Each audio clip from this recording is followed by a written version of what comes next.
Good morning, everyone. Jim Laird here. Dr. Stillman will be joining me shortly. Now, you're probably looking at this title and being like, oh, what the heck is this about? But really, we all are created with different gifts. We have different backgrounds, different genetics, different situations. And I think one of the biggest problems with today is that because of social media, people are trying to be somebody that they're not, or they're trying to emulate someone else instead of looking at themselves and saying, I'm going to become the best version of me. It's like Dr. Stillman is never going to be able to lift the kind of weights I can lift, no matter how much he tries. He just does not have the right structure to do that. It's true. There's no point in Dr. Stillman trying to become powerlifter or what you want to. No, it'd be terrible for me. It'd be terrible for you. You're better off sticking to paddle boarding, lifting some weights. I should take up golf. That's what I should do. You'd be really good at golf. You're especially a great rotator. here in Florida. Yeah, you're a great rotator. Not me, not so much. No, you're not a good rotator at all. I see you in the gym trying to preserve the rotation that you have with certain exercises. Yes. Well, everything I've done for 30-something years, 20-something years, just to take away rotation. Because when you want to produce maximum force, you don't want rotation. You want as little rotation as possible. So there's actually a great quote for today that I don't know if you know it. I think it was Aristotle who said the worst form of inequality is trying to make unequal things equal. Yes. And I think this gets in the way of people's wellness because they look at their friends and their family and their colleagues and other people out in society, and they say, well, Joey or Betty or Billy or Johnny is out there partying until 2:00 in the morning and getting drunk and eating this and eating that. And, then he goes into work and he slays it and crushes it. And they're saying, well, so-and-so can put up with this stress and that stress. And understanding what and who you are is actually an incredibly important part of your wellness journey, because everyone's different. You have to understand this from a historical context. Every tribe, so to speak, has got different needs, right? Different needs that are unique to their environment. So if you look at, the genetics that are in different racial groups, their mitochondria is one example, you're going to find more genetics for things like cold resistance in people who come from higher latitudes.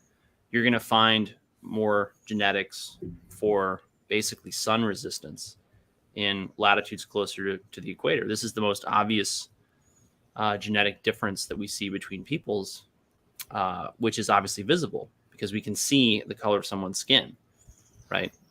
But this also plays back into the whole role of artificial light in our indoor environment and lifestyle on health and well-being, because white people are really adapted to, I should say pale-skinned people are adapted to an environment with very little light.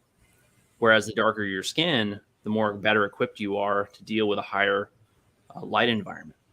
And there's a lot to suggest that for that reason, the darker your skin tone, the more light you actually need in order to be well. I think that's one of the biggest criminal. I don't know if it's criminal, but I think that's one of the big. We should be screaming that from the rooftops. The darker your skin, the more sun you need, and there's no mystery why people in New York, Chicago, Canada that are of Indian descent or African American descent are really, really struggling. You've seen this in your coaching practice over and over again. Oh, for sure, absolutely. Right. The quote I had was actually from To Kill a Mockingbird, believe it or not. Oh, what was it? It was, we all know men are not created equal in the sense of some people would have us to believe some people are smarter than others. Some people have more opportunity because they're born with it. Some men make more money than others.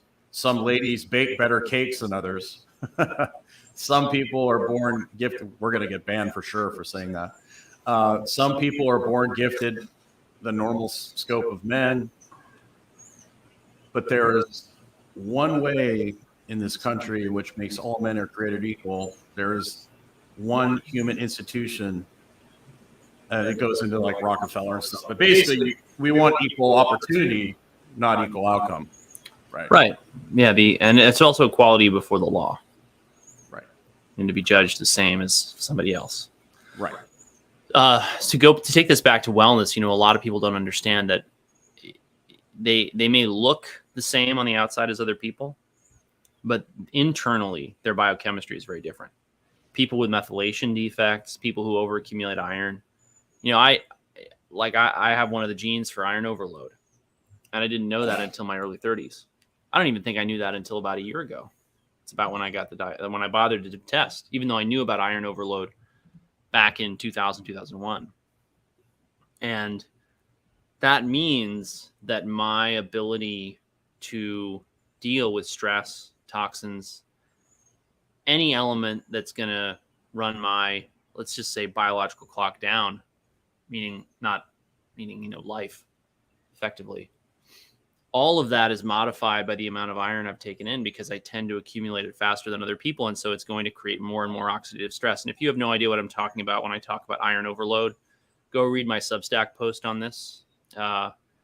Just put in iron on my Substack, or look up my book, because I talk about it in the second chapter. But the more iron you accumulate, very briefly, the more oxidative stress you're going to have in your body. It's the main oxidant within the body. And it really acts just as badly as a heavy metal when it's present in toxic levels, which is why I started to see, even in my 30s, big health benefits from dumping iron or going to donate blood. And so, I never understood why, for example, I couldn't deal with, and some of it may come down to other things. I'm blaming a lot of it on iron, but it could come down to things like methylation defects that I have that I'm not aware of, or toxic burden that I have that I'm not aware of. But the point is just, I've always looked around at other people and thought, why can they do things that I can't do? In fact, if I go back to my childhood, this partly gets into why I became a doctor. I was very young for my age, but I was also still very small. I was very young for my grade, not young for my age. That doesn't make any sense. But I was like the last pick on the sports field. And I didn't understand why, and I really wanted to know. So I wanted to understand what makes people healthy, what makes people strong. And that was what I ended up falling into. And now that's basically what we do. We help people to get healthy and strong and stay healthy and strong. And a lot of that has to do with getting to know you, getting to know your context. It's part of why we have coaching programs rather than just medical programs. So many people out there are looking for a course, but that's where courses fall down. They fall down when people don't get to know you, your unique context, your issues, your problems, your genetics, your life history. And that's where having the opportunity to coach people is really amazing, because it allows us to help them understand who they are based on what we can talk to them about. And then the medical side, we go deeper. We get lab testing to help them understand what their actual biochemical terrain is, so that they can become healthier and stay healthy. Well, and what is the definition of healthy and strong? That's going to be totally different for a power lifter versus a little old lady who just wants to play with their grandkids, right? That's right. And that's totally different context. And people don't understand the difference in structure of your body. Basically how your skeleton, your axial skeleton, and how it's set up, and the shape of your rib cage, the shape of your pelvis, all these things determine the activities you're going to be good at. Like, no matter how hard I try, I'm never going to be a great basketball player. Like, you are a terrific boat anchor. I'm a terrific boat anchor, but like, I'm never going to be able to beat Shaquille O'Neal in basketball. Like, unless we change the rules, as we talked about the other day. Right. But even so, he's a big dude. But I don't know, man. You kneecap him, and it's all over. It's true. That's very true. That would be very, very dirty. But, you've got these people that all they have to say is you can achieve anything you want as long as you just work harder. And it's just you got to tell the story of the 5'3" goalie. Oh, gosh, this poor girl. So I worked with this soccer team when I was in Lexington, and God bless her heart. That's a Southern thing, right? Yeah. So she comes in and she says, well, my trainer says, wow, you're zooming up. My trainer said that if I put 8 inches on my vertical jump, I'll be able to play Division I soccer, play goalie at Division I. Mm-hmm. So I look at her and I go, look, if you really want to play soccer Division I level, you really should probably change positions now while you can. She goes, no, I'm going to play goalie. And she insisted on this. And she was like, what are we going to do to put 8 inches on my vertical? I was like, well, you can barely do a push-up. So all the basic stuff we're going to do is going to help with your vertical. But so I put an 8-inch box on the ground. I say, okay, let's say you get 8 inches on your vertical. And I put it on the ground and had her stand on it. And I brought a girl over that was like 6 foot with a big old wingspan. And I had them stand next to each other. And the girl with the 6 foot wingspan could put her hands on the top of the squat rack. And I told the other girl to put her hands up. Even jumping off an 8-inch box, she couldn't even get close to touching the top of the squat rack. And I was just like, I'm sorry, but no Division I school is going to put a 5'3" girl at goalie when they can put somebody who's 6 foot, who's got this big radius, right? I'm like, right. And why? I told her parents got mad at me for crushing her dreams, and I was just like, if she said like I'm going to go play at like a Division III school or I'm going to play rec league soccer, but at the Division I level, those girls can launch it from midfield and put it over your head. So this poor girl is going to be playing goalie, and the other team is going to be launching it from midfield. They're just going to chip it over her head. Yeah, so it's like I actually was helping her, but the truth was so uncomfortable and so painful for her that they freaked out. They ended up not training with me. They went with this other person that took their money and just put her in some fancy program, whatever. Yep. But it's like, if she would have actually taken my advice, her goal might have became a reality. But she just wasn't in the right position to play at that level, Division I level. So it's telling people the truth sometimes isn't a good business model, but my conscience is. Well, I think we've talked about this, right? It's better long term because the people who get it, and you don't end up setting people up for massive disappointment and then saying, I wish they'd just told me, I wish they'd known. And that's, comes back to patience. A lot of them come to us with unrealistic expectations about how quickly they can recover. Their sleep, for example, goes off the rails, or their headaches, get to a 10 out of 10. And their expectation is, well, we're going to do a supplement protocol and it'll make me better. We're going to do, to use a different example, their body's gotten out of shape. They're overweight. And they say, well, I'm just going to go to gym and he's going to give me a lifting routine and I'm going to exercise. I'm going to work it off. Right. And, your Eric Banks story is a great one. People want to hear that. Go check out our weight loss webinar, which I think it's on YouTube, isn't it, Jim? Yeah. It's actually in the podcast list. Is it?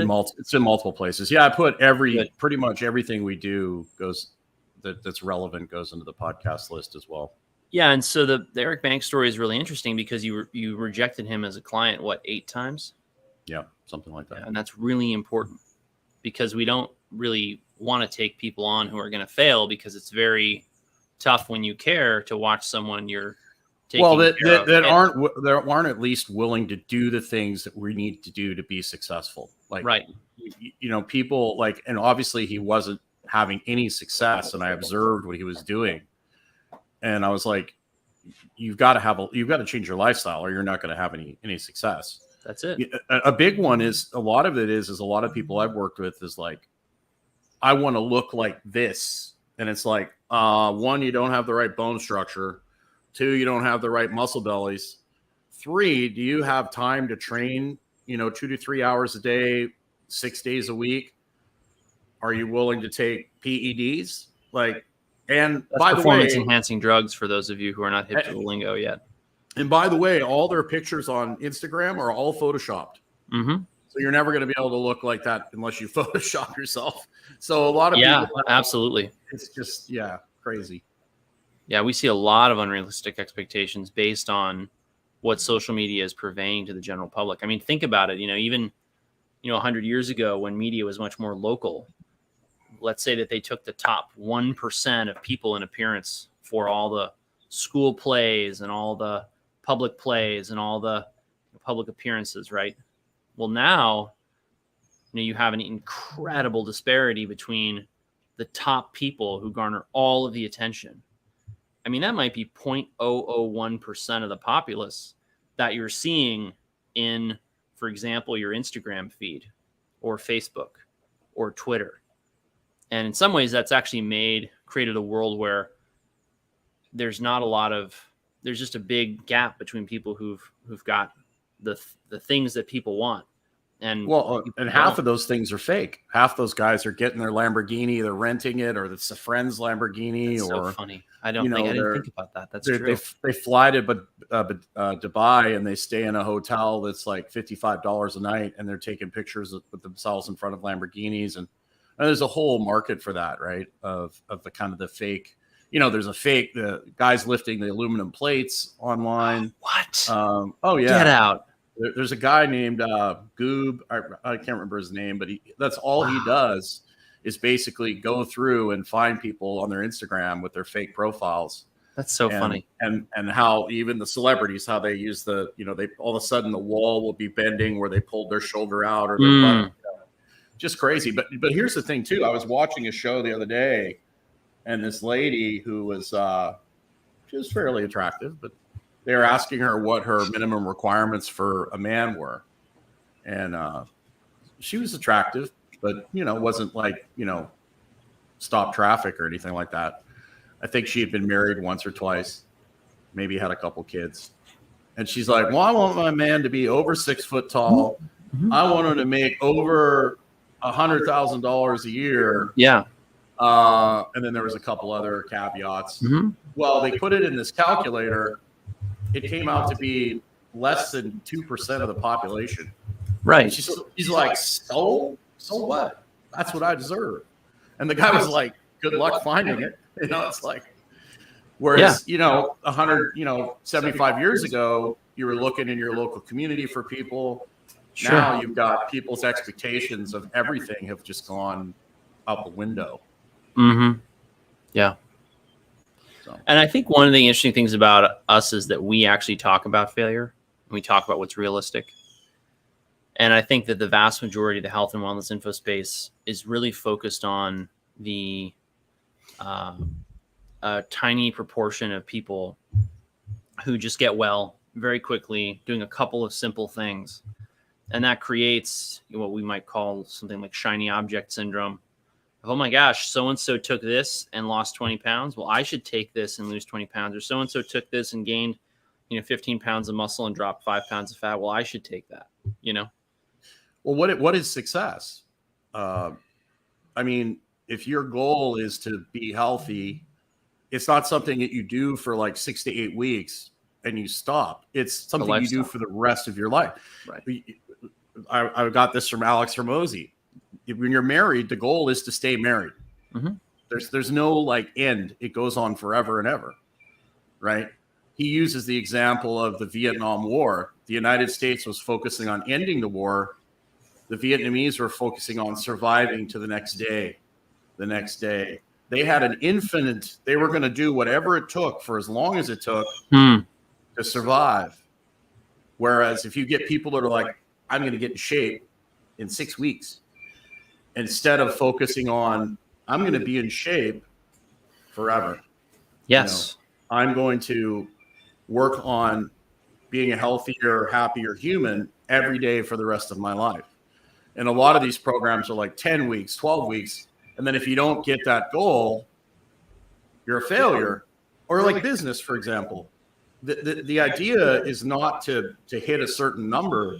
The idea in business is to stay in business, right? Because most businesses fail.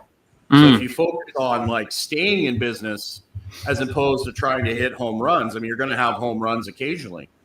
But the goal is to continually stay in business instead of just focusing on like this one thing. You focus on the long game, and that's where you're going to have success. Like in the gym, I was always concerned about being honest with people and treating people well. I could have took that lady's money, but I ended up getting a couple clients from that because a couple other the soccer parents came to me and said, you know what? Thank you for actually telling that girl the truth. Brought their people to me because they're like, this guy's actually going to tell us what we need to work on. You know, I'd have athletes come to me all the time. They'd be the greatest kid at their high school. And I'd be like, man, like, you need to learn how to do this, this, this, and this. Here's the thing about high-level athletes. If you're a gifted performer at a younger age, a lot of the times, like, for example, I had a kid I worked with in the early 2000s. He ran like a 4.25 40. He was blazing fast. Well, all they did with him is have him run straight down the field and just lob it up, right? He came to me, his parents brought him to me, and I was like, look, dude, you've got a lot of work to do. Like, you don't know how to run over the middle. You don't know how to, like, deal with someone bumping you on the line. I was like, when you go to the next level, everybody's going to be maybe not as fast, but just as fast, and they're going to be able to deal with you. Didn't listen. Sure enough, goes to the next level, flops. Burned out in 2 years, he was out. He was the most recruited kid in Kentucky, but he couldn't run across the middle. He could only run reverses and fly. He didn't know how to block. They basically jammed him on the line, and he couldn't get off the line of scrimmage. Wow. No one had even his own high school coaches, they wouldn't work on the fundamentals with him. They failed him because they just took his strength and enhanced it instead of making a complete player. And when he got to the next level, he was done. Wow. That's quite a story. There's lots of those. I mean, I had tons of kids that came to me that were the guy, you know, and it's because they had a physical gift and they were in a small pond. Well, that physical gift, once you get in the big pond, everybody has that physical gift. I know. And it's going to be your mind, it's going to be your technique, and your ability to adapt and know the systems and all those sort of things that make you better. Yeah, I will never forget going from top of my class in college to, because I was at a small school, 1,900 people, liberal arts, lots of smart people, but there were only a handful of us who really worked. And I mean, we were smart, but we weren't just smart. We worked a lot. And then I went to medical school and I was 50th percentile, and it was a tough adjustment, but you learn that you've got to just keep going, and B, you have to focus on what matters to you. So I literally had professors say to me in fields like surgery, because I had no interest in being a surgeon. And they basically said, you don't seem like you care about surgery at all. To which I was tempted to reply, yeah, I have absolutely no interest in what you do. I want to know how to refer to you. What do you want from me? Like, you don't want all of us to be surgeons. That would be silly. Right. But they knew that. And I got through it. So the moral of this whole story is like, look at yourself, look at what you're good at, look at what you're not good at. Focus on becoming the best version of you possible, and figure out what's important to you and chase that. You know, and that's another problem with social media, is that people will be like, oh, you got to have a private jet, you got to have a Ferrari, and you got to have this, and you got to have that. And I'm like, screw that. I'm happy just having a little hut on the beach in the middle of nowhere, hanging out with some friends. I'm happy with that. Maybe I have a motorcycle. I don't need fancy cars. Have I had fancy cars? Have I flown on private jets? I have. Would that be fun to do from time to time? Yeah, but I don't want to like have to do the things that it requires to have that lifestyle. I'd rather spend more time in nature and enjoy myself. Right. And I think people need to realize that a lot of you need a coach to help you gain this perspective, because sometimes, yeah. But a lot of people are just surrounded by people who are pushing them to go out and chase the next thing. Peer pressure is a massive thing, you know. So when everybody's running in one direction, what did C.S. Lewis say? When everyone's running in fast in one direction and you're the only person going the other way, you look like the idiot. You know, when they're running off a cliff, you know, kind of like some of the things we've been through in the last couple of years. You know, and a lot of times you get caught up in the madness and people lose context and they lose the ability to make decisions for themselves. And that's where you need some guidance. And, you know, even the guys at the highest level, they have the coach to keep them doing the things that are boring and doing the things that nobody wants to do. the little things that you do daily that make the difference in the end. And that's really about coaching is about accountability and monotony. And on that note, check out our fundamentals of wellness course. The link will be in the link tree below this video. That's a monthly coaching program that Jim and I have, which includes access to an online course where we give you the best of all of our information. And you can learn more about our annual plans, my practice, if you're interested, by going over to my Substack blog. That'll also be in the link tree. Jim, you want to add anything to that? That's about it, man. I've got a hair tissue mineral balancing webinar coming up at the end of the month. Yes, you do. If you're interested in minerals and you're interested in metabolism, it's for you. I'll put a link to that in the description. So it's actually if you go under podcasts, it's under there too. Good. So excellent. All right, everyone, have a good day. I will be signing on tomorrow at 9 on the 4th, so to celebrate the 4th of July. So whatever that means, we'll try and find something fun and exciting to talk about on the 4th of July. I might be by myself, and that's totally fine. No, I'll be here. Okay. Yeah. All right. Have a Take great care, day, everyone. everybody. Have a great day.